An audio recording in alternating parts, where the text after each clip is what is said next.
नमस्कार, मैं अनीता चौधरी और आप सभी का न्यूज़ अड्डा पे स्वागत है। जय भारत, जय हिंद। मुझे फ़ख्र है भारत के लोकतंत्र पे, लेकिन लगातार इस लोकतंत्र पे कुठाराघात हो रहा है। विपक्ष के नाम पे भारत को और इस देश की लोकतंत्र को शर्मसार किया जा रहा है। आज हम फिर अपने बातचीत की शुरुआत संसद भवन के अंदर राज्यसभा के परिसर से कुछ विजुअल के साथ करेंगे। आप इस विजुअल को देखिए, जहां एक महिला को खींचा जा रहा है, उसे गिराया जा रहा है और ये काम कर रही हैं दो महिलाएं। ये दो महिलाएं कांग्रेस की सांसद हैं। एक का नाम छाया वर्मा है और दूसरी का नाम फूलनदेवी नेतम है। और ये दोनों विरोध के नाम पे संसद में जिस तरह का व्यवहार कर रही हैं, वो कहीं ना कहीं हम सबको शर्मिंदा कर रहा है। और बेचारी उस महिला मार्शल का आखिर क्या दोष था, जिसे बाल खींचकर पीटा गया, मारा गया, घसीटा गया और उसके बाद उसके सर में चोट आई, उसका सर फट गया। ये सब विरोध के नाम पे हो रहा था। पहले विजुअल देखिए। हम आपको विजुअल में एक सर्कल बनाकर, बॉक्स बनाकर भी दिखाएंगे उस महिला को, ताकि आप पहचान सकें। साथ ही हम पॉज भी करेंगे बीच में वीडियो को, जब वो महिला उस बॉक्स के अंदर आएगी और आप देखेंगे कि किस तरह से उसके बाल खींचे जा रहे हैं, उसको पीटा जा रहा है। दो महिलाएं और बाकी सांसद भी उसके पीछे लगे हुए हैं, उसके साथ मारपीट कर रहे हैं। विजुअल देखिए।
तो देखा आपने किस तरह से एक महिला सांसद को,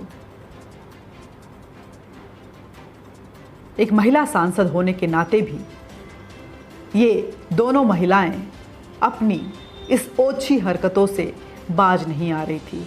हमने पहले भी इस पर चर्चा की है कि जिस तरह से राज्यसभा में सभापति के सामने हंगामे किए गए, रूल बुक को उनके आसन की तरफ फेंका गया और इतना हंगामा किया गया, उनका इतना ज़्यादा इंसल्ट किया गया कि वो रो पड़े। हमारे देश के उपराष्ट्रपति वेंकैया नायडू जब पीठासीन पे बैठे हुए थे उनके सामने इस तरह के हंगामे हुए कि उनको रोना आ गया।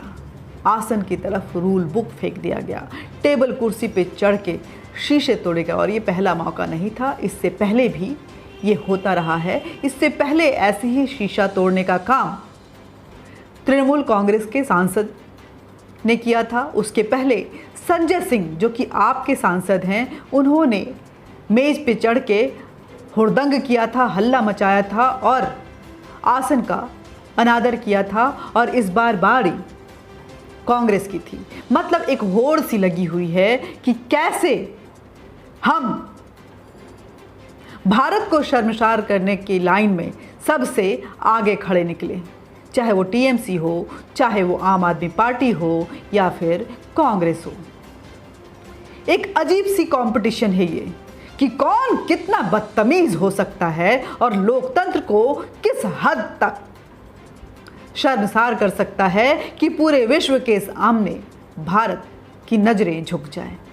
ये देश विरोधी काम है और शायद ऐसा कानून होना चाहिए, मुझे लगता है होगा भी, जिसमें इस तरह की हरकतों पे कड़ी कार्रवाई की जाए।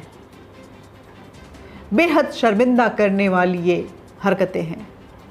आप संसद भवन में पहुंचते हैं, आप चर्चा के लिए बाहर हंगामा करते हैं, लेकिन अंदर जब चर्चा का समय आता है तो आप मेज पे खड़े होकर हाहाकार मचाते हैं, आतंक फैला देते हैं, पूरे हाउस में एक दहशत सा माहौल क्रिएट करते हैं।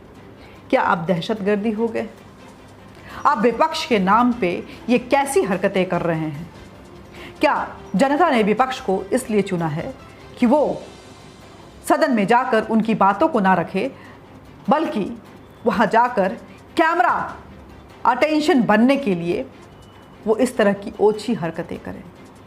ये छिछोरापन, ये गंदी हरकतें, ये ओछापन जिस तरह से सदन में लगातार हो रहा है और उसका स्तर जिस तरह से नीचे गिरता जा रहा है, कहीं ना कहीं ये लोकतंत्र के लिए चिंता का विषय है। ऐसे में सोचने वाली बात ये है कि क्या डेमोक्रेसी में ऑपोजिशन का अगर ये रोल हो तो ऑपोजिशन का रहना ज़रूरी है? क्या लोकतंत्र में विपक्ष की भूमिका अगर ऐसी है तो इस विपक्ष का लोकतंत्र में होना कितना ज़रूरी है? ये सारे सवाल हैं। कांग्रेस को तो मैं इसलिए भी बहुत ही दीनहीन दृष्टि से देखती हूँ कि पिछले 2 साल से वो अपनी ही पार्टी में अपना अध्यक्ष नहीं चुन पाई है। पिछले 2 बारी के लोकसभा इलेक्शन को देखें तो कांग्रेस का ग्राफ गिरता जा रहा है। राहुल गांधी अपने झूठ की वजह से इतनी बार माफिया मांग चुके हैं कि खुद झूठ भी शर्मिंदा हो रहा है। अमेठी की जनता ने राहुल गांधी को नकार दिया है। वो वायनाड पहुंचे हैं, लेकिन जब असेंबली इलेक्शन हुआ तो वहां भी कांग्रेस कुछ कमाल नहीं कर पाई। राहुल गांधी का तीर वहां नहीं चल पाया, वो ऑरा बिल्कुल विफल नजर आया। ऐसे में कांग्रेस क्या इन हरकतों से अगली बार वोट ले पाएगी? और महिला सांसद होने के नाते किसी महिला सुरक्षाकर्मी पर, किसी महिला स्क्वाड पे इस तरह की हरकतें करना आखिर कितना जायज़ है?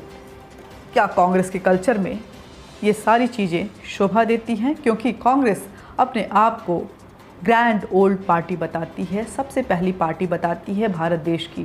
क्या कांग्रेस अब भारतवर्ष में संस्कार देने के बजाय बाउंसर्स को, सुरक्षाकर्मियों को और सदन में जाकर लोकतंत्र को हनन पहुंचाने का काम कर रही है? आपको बता दें कि जब सदन चलता है तो पूरे विश्व की निगाहें इस सदन पे टिकी होती हैं और विश्व ये देखना चाहता है कि आखिर किस तरह की पॉलिसीज़ उस देश में बन रही हैं, कितना प्रोग्रेसिव वो देश है जिसके बिना पे वो अपनी स्ट्रैटेजी तैयार करते हैं। हम पहले भी बोल चुके हैं कि ये नज़ारा देख के विश्व के वो देश जो भारत को अपना प्रतिद्वंदी मानते हैं, जो भारत को अपना दुश्मन मानते हैं, उनके लिए कहीं ना कहीं ये वेलकमिंग विजुअल्स है, क्योंकि उनको अपना जयचंद मिल रहा है जिसके बिना पे वो इंटरनेशनल पॉलिटिक्स करते हुए भारत की शाख को धक्का पहुंचा सकते हैं। एक बार फिर मैं अपनी बातचीत को उसी विजुअल के साथ ख़त्म कर रही हूं, ताकि आप सोचें, समझें और सोच समझ के साथ अपने निर्णय लें।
आने वाले समय में 2022 में कई राज्यों में इलेक्शन होने हैं।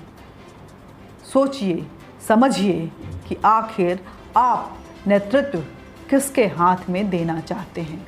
नमस्कार, जय हिंद, जय भारत। एक बार फिर बोल रही हूँ कि इन मुद्दों पे आप क्या विचार रखते हैं, क्या विपक्ष का रोल क्या होना चाहिए, ये अपने विचार कमेंट बॉक्स में ज़रूर लिखें। वीडियो को ज़्यादा से ज़्यादा शेयर करें, लाइक करें और सब्सक्राइब करें।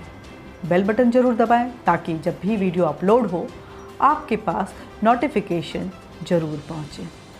नमस्कार।